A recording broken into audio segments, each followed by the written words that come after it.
Hi friends, I miss you and I hope that you're doing well.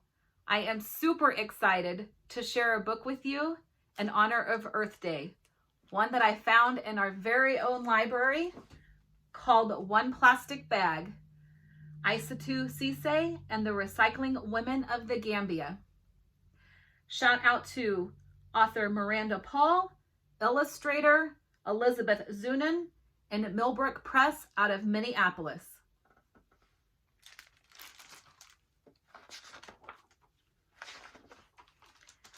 Naja, Gambia. Isatou walks with her chin frozen. Fat raindrops pelt her bare arms. Her face hides in the shadow of a palm leaf basket, and her neck stings with every step. Warm scents of burning wood and the bubbling peanut stew drift past. Her village is close now. She lifts her nose to catch the smell.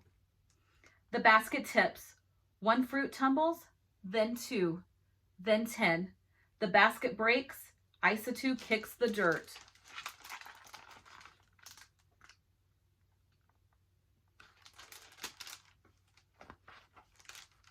Something silly dances past her eyes, softening her anger. It moves like a flag flapping in the wind and settles under a tamarind tree. Isatou slides the strange fabric through her fingers and discovers it can carry things inside. She gathers her fruit in the bag. The basket is useless now. She drops it, knowing it will crumble and mix back in with the dirt.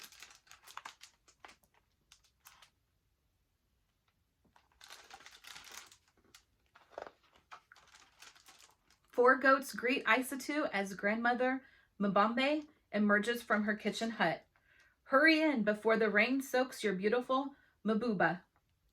Isatou scurries in, and grandmother serves spicy rice and fish. Raindrops on the creaking aluminum roof. I broke your basket, Isatou confesses. But I found this. Plastic, her grandmother frowns. There's more in the city.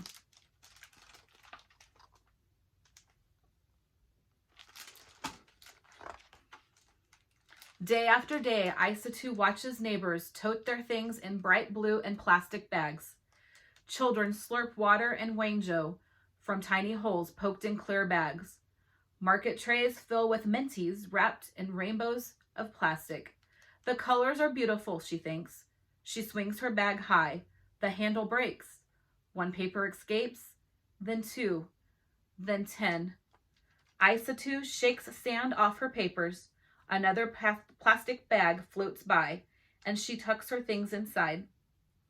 The torn bag is useless now. She drops it to the dirt, as everyone does. There's nowhere else to put it.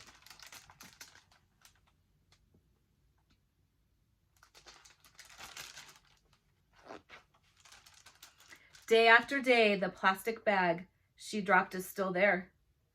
One plastic bag becomes 2, and then 10, and then 100. Plastic isn't beautiful anymore, she thinks. Her feet step down a cleaner path, and the thought floats away.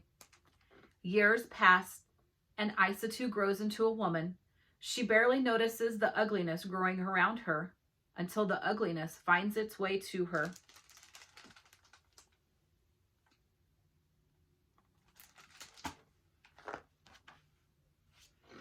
Isatou hears a goat crying and hurries toward grandmother's house. Why is it tied up? Where are the other goats? Inside, the butcher is speaking in a low voice. Many goats have been eating these, he says. The bags twist around their insides and the animals cannot survive. Now 3 of your goats and so many other goats in the village have died.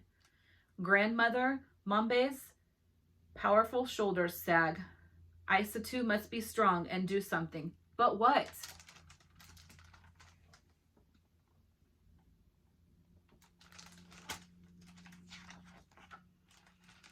Isatou's feet lead her to the old, ugly road. A pile of garbage stands as wide as grandmother's cooking hut. Mosquitoes swarm dirty pools of water alongside the pile. Smoke from the burning plastic stings her nose. Her feet back away. Goats scamper past. They forage through the trash for food.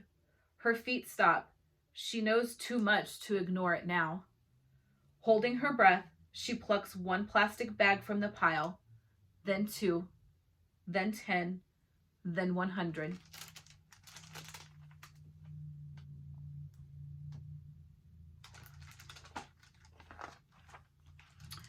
How can we do?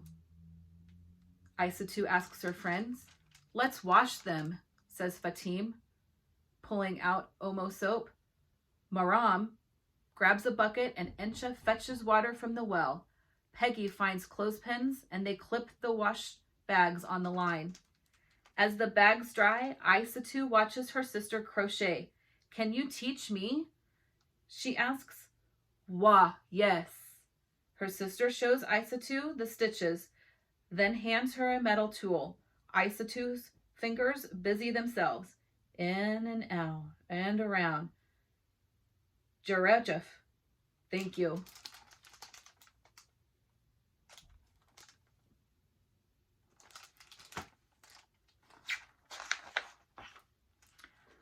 Isatou finds a broomstick and carves her own tool from its wood. What's that for? Fatim asks. Isatou pauses. She and Peggy have an idea, but will their friends think it's crazy? Will the idea even work? Nervously, she explains the plan. One friend agrees to help, then 2, then 5. The women cut bags into strips and roll them into spools of plastic thread. Before long, they teach themselves how to crochet with the thread.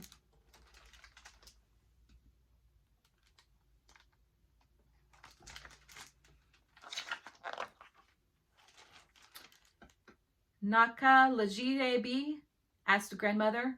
How is the work? Nadanka, Nadanka, answers Isatou. Slow.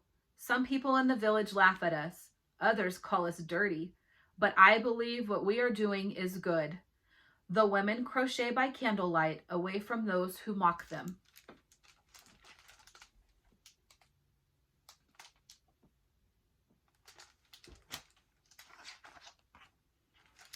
Until a morning comes when they will no longer work in secret.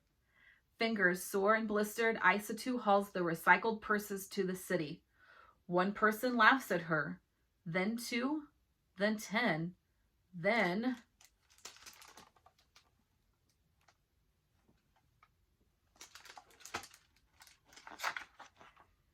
And then one woman lays dalasi coins on the table. She chooses a purse and shows it to one friend, and then 2, then 10. Soon, everybody wants one.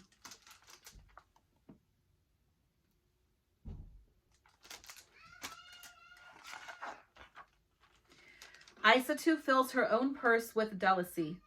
She zips it shut and rides home to tell grandmother she has made enough to buy a new goat. When she passes by the pile of rubbish, she smiles because it is smaller now.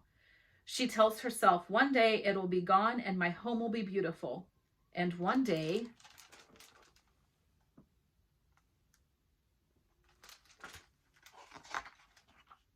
it was.